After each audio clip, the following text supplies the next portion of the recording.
अस्सलाम वालेकुम guys, welcome to the another vlog another day. आप सबकी दुआ से अल्हम्दुलिल्लाह हम सब खैरियत से और उम्मीद करते हैं आप सब जहाँ भी होंगे खैरियत से होंगे, आपका आपके अपनों का ख्याल रख रहे होंगे।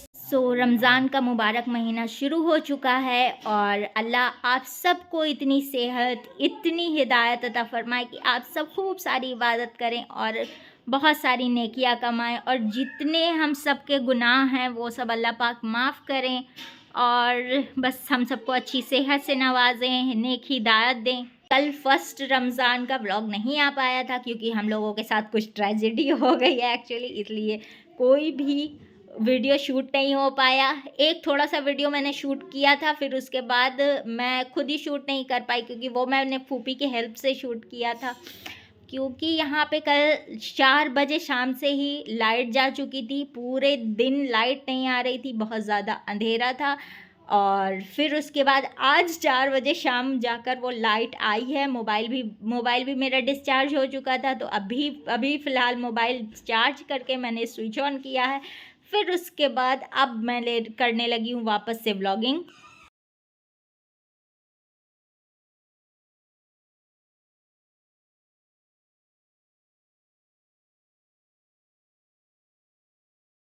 जैसा कि आप सबको मैंने अपने पिछले व्लॉग में बता दिया था कि मैं तरावी की नमाज़ पर एक व्लॉग शूट करूँगी, बट ऐसा हुआ कि बीच में कोई भी वीडियो मैं शूट कर नहीं पाई। प्रॉब्लम हो गई थी थोड़ी सी, जो मैंने बता दिया है आप लोगों को। जल्दी से जल्दी मैं चाहती थी कि तरावी की नमाज़ पे मैं ये व्लॉग अपडेट कर दूं जल्दी से जल्दी। ये चीज़ मैं आज ही बताने लगी हूँ, तो आप लोग व्लॉग में मेरे साथ बने रहिएगा। छोटी छोटी सी चीज़ें हैं जिसका कन्फ्यूजन हम सबको रहता है। तो तरावी की नमाज़ सुन्नत मुअक्कदा में आता है, जिसे छोड़ा जाए तो गुनाह मिलेगा, और ये औरत और मर्द के लिए इक्वल है। मोस्टली औरतों का ये सोचना होता है कि आदमी लोग मस्जिद में जाके तरावी पढ़ लेते हैं और वो घर पे रहती हैं, तो इस वजह से तरावी वो पढ़ें ना पढ़ें कोई फ़र्क नहीं पड़ता।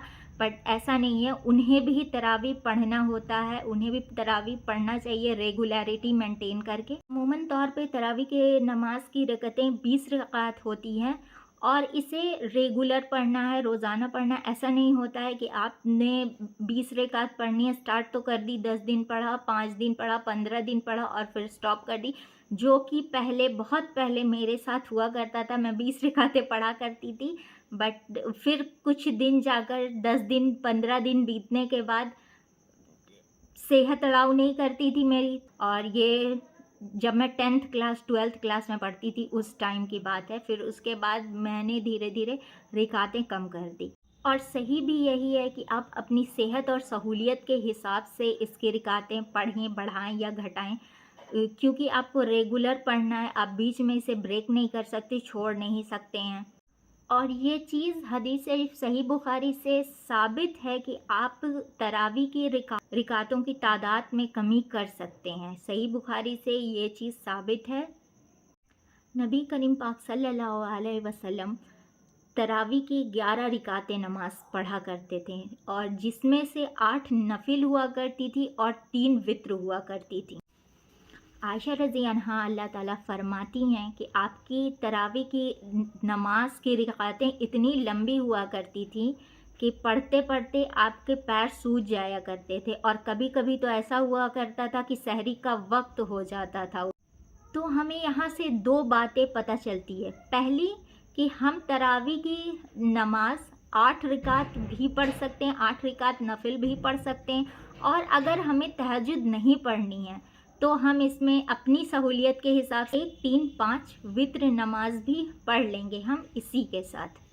दूसरी बात ये कि तरावी की नमाज हम इशा और फजर के बीच में किसी भी वक्त में पढ़ सकते हैं। मस्जिदों में इशा की नमाज के बाद तरावी की नमाज इसलिए पढ़ा दी जाती है ताकि लोग वापस घर जाएंगे आएंगे जिसमें उन्हें तकलीफ़ होगी, इसीलिए उन्हें इशा के बाद तरावी की नमाज पढ़ा दी जाती है। औरतें अपनी सहूलियत के हिसाब से घर में तरावी की नमाज पढ़ सकती हैं। तरावी की नमाज के लिए हम 2-2 रिकात नफिल नमाज की नियत करेंगे और हर 4 रिकात पर दुआ की जाती है। होप ये व्लॉग आप सबके लिए हेल्पफुल होगा। खुश रहिए, खुशियाँ बाँटिए, आपका आपके अपनों का ख़्याल रखिए।